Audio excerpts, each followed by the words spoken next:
السلام عليكم. أتمنى إليكم بعض الفيديوز من معبد الشرقية معي الدكتور أيمن الجمي السياسي وسينضم إلينا عبر بعض الدولة التي عبد الباسط المندوب.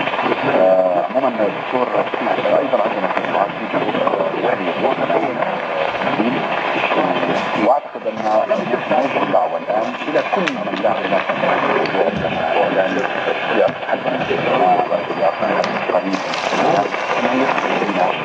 نحاول نتواصل على الخط على الشاشه عندنا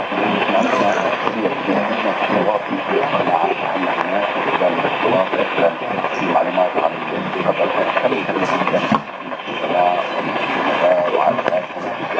يا ريت دائما في مساعدة يعني يمكن يزودونا بكل العوامل نغطيها أكبر قدر ممكن بما جرى في هذه الثورة وإن شاء الله يكون الانتشار النهائي في هذه الأيام دكتور أهلا بك يا شريف ولا يكون عيد المظاهرات ولا عيد الانتشار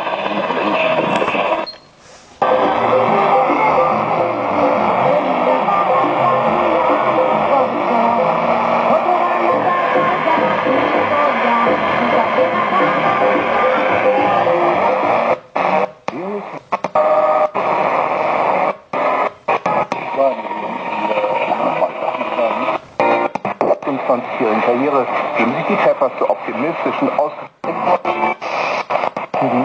لأنه يعني ما عندهم شيء هم مجموعة عائلة تكسر فرش معناها شيء يهربوا حتى تنسيق الهروب صعب.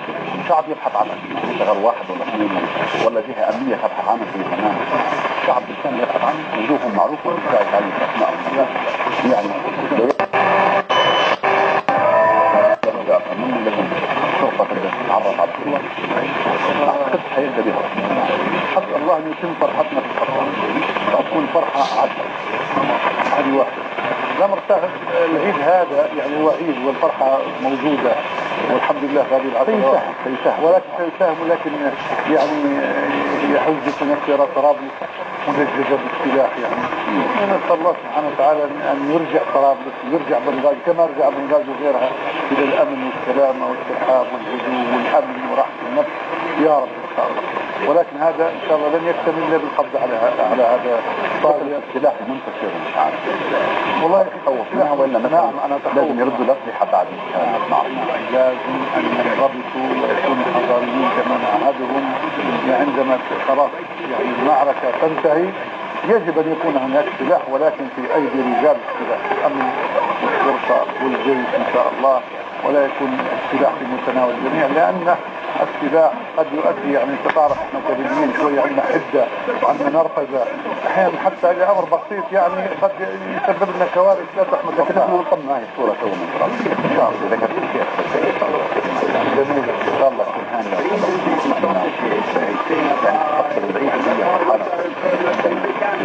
هذا ما قلت هذا معنا عبر الأقمار الصناعية ولا منك نحن الآن نبيك على المطر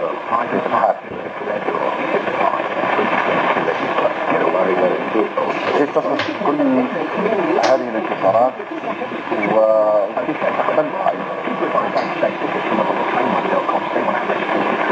والله من الصعب ان الانسان يدرك هذه الانتصارات بعد اكثر من 40 عام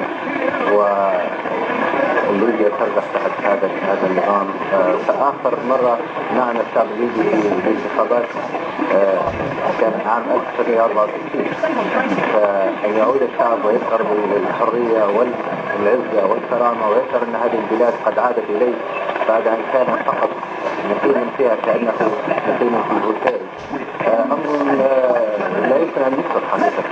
وأنا اليوم كنت على اتصال مع أختي في طرابلس سألتها كيف شعورها في أجواء الحرية، فكانت كلماتها جميلة جدا، كانت كأنني ولدت من جديد. طيب هذه الولادة الآن ولادة وطن بالكامل، ولادة الحرية، شنو الأسس أو ما هي الأسس يجب صحيحة ثم بعد ذلك يكون بناء طبعا سميت حقيقة ما يمر به الآن في ليبيا الاستقلال الثاني.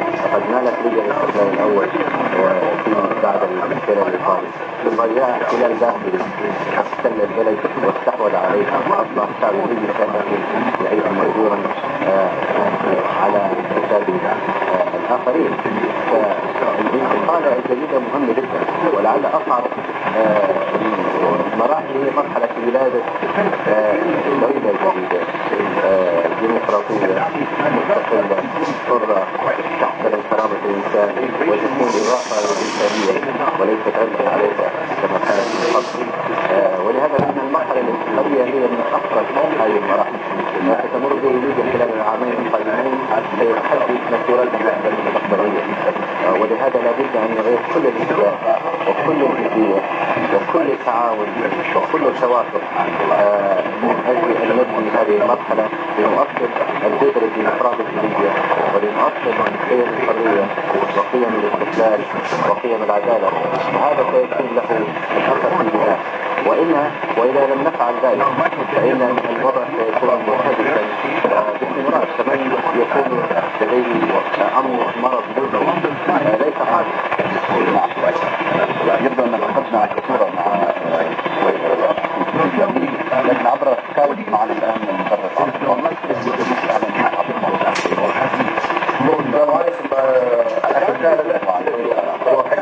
في البداية الحمد لله والصلاة والسلام على رسول الله وعلى آله وصحبه وسلم تسليما. وقبل البداية نترحم على أرواح الشهداء الذين سقطوا على أرض وطن الحبيب الغالي على أرض ليبيا. هؤلاء الشهداء الذين كسروا ملحمة من أرض ليبيا إلى شرقها ومن جنوبها إلى شمالها. فأترحم عليكم جميعا بما فيهم الذين غدر بهم جيش العدو وقتلهم في ظهورهم أو طعنهم في ظهورهم لأنهم رفضوا أن يقتلوا الأخوة لهم أو يواجهوهم نترحم عليهم جميعا ونسأل الله لهم الرحمة والمغفرة. نعم سيد عبد الباسط يعني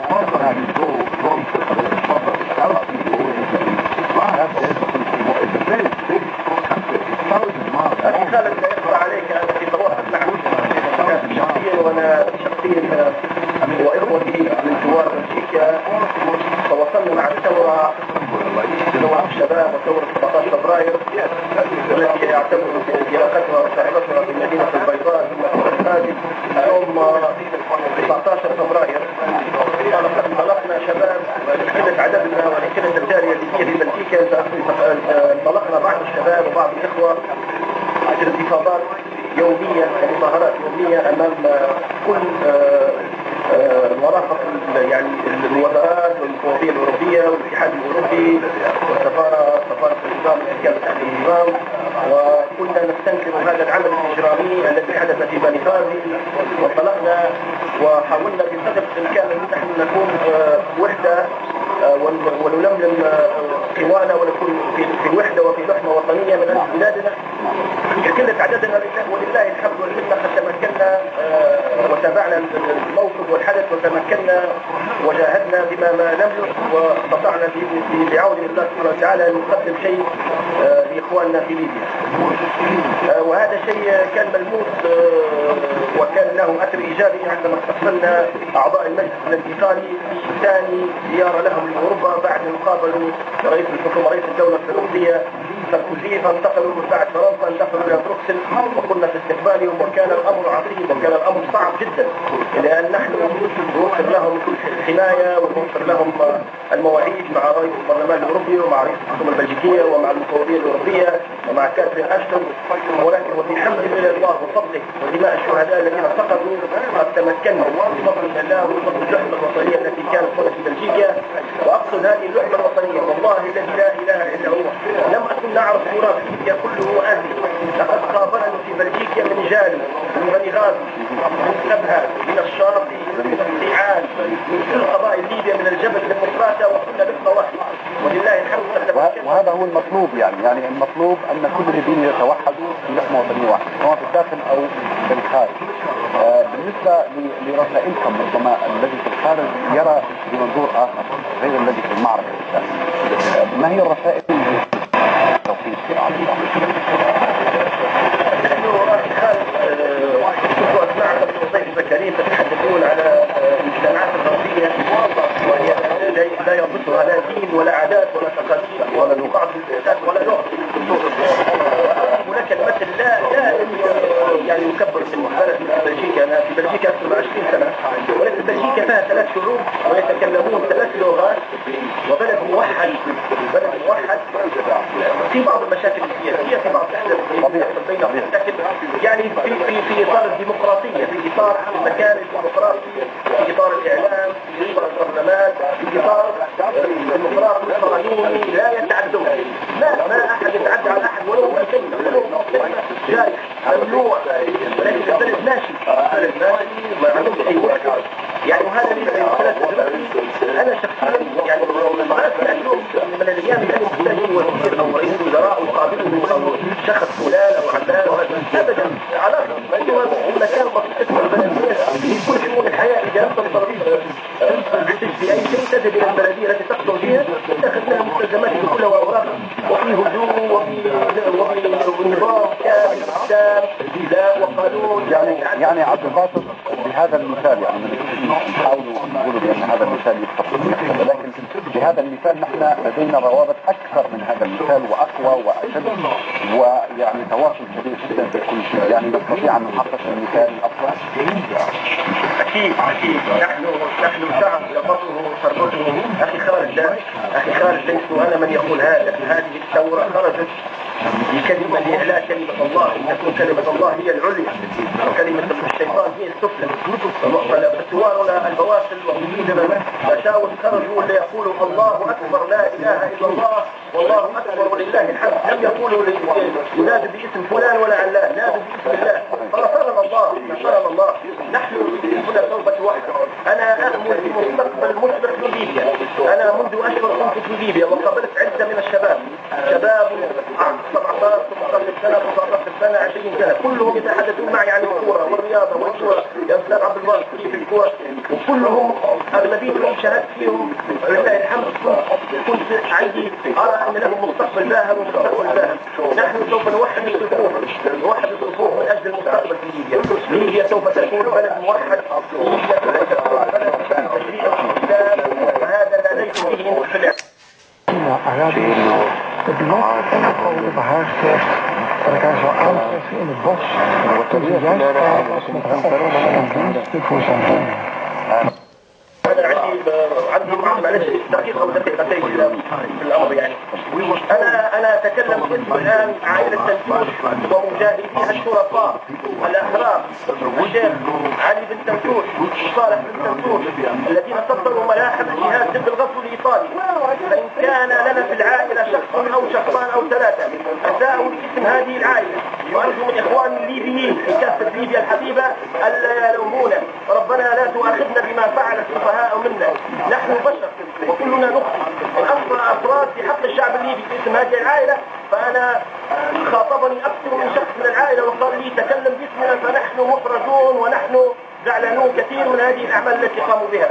وفي الاخير اود ان اقول كلمه لاخواني في ليبيا، وانا اتواصل مع الاخوه يوميا وحضرتك انت اختار الاخوان كل، واذكر نفسي اولا قبل